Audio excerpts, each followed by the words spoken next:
गायतोंडे परवा सुसाईड केस झालेली हीच ती जागा ना?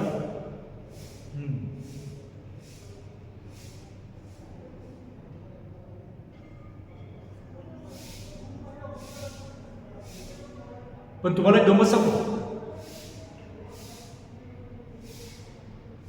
मला ही सुसाईड केस वाटत नाही. का? आता गंमत बघा, ही जर सुसाईड केस असते ना, तर माणूस मरायला ज्यावेळेस येतो ना, तेव्हा एकटाच भटकत असतो कुठेतरी आणि तिथे जाऊन आपला जीव देतो. पण या केसमध्ये जरा वेगळं. या केसमध्ये ती लेडीज इथं सुसाईड करायला आली होती,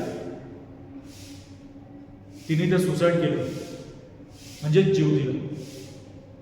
म्हणजे त्यावेळेस ती इथं एकटी असायला पाहिजे ना, बरोबर? हा, पण त्यावेळेस ती तिथं एकटी नव्हती.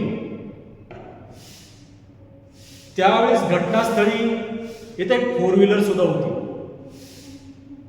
हो, ते पहा, गाडीच्या चाकांची निशाण. अहो गायतोंडे, म्हणूनच तुम्ही कॉन्स्टेबल आहात आणि मी इन्स्पेक्टर आहे. बारकाईने लक्ष द्या. एका मोठ्या गाडीची चाकाची निशाण येते.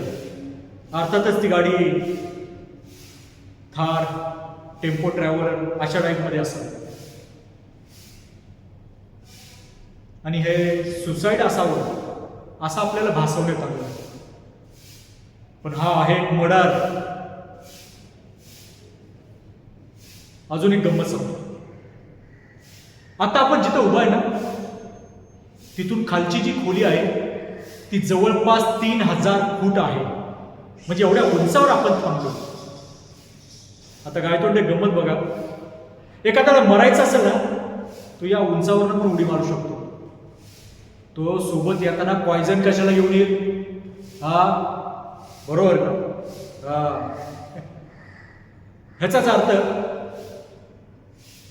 हा पॉयझन पाजून झालेला मर्डर अगोदरच कुठंतरी झालेला आहे आणि त्याचा शेवट इथे येऊन केलेला आहे. समजलं? तर आपल्या डॉग स्कॉटला बोलवा आणि फॉरेन्सिक टीमला बोलून घ्या. इथलं चेकिंग मला पूर्ण करून पाहिजे आणि रिपोर्ट्स मला उद्याच्या उद्या पाहिजे. लागा का मला?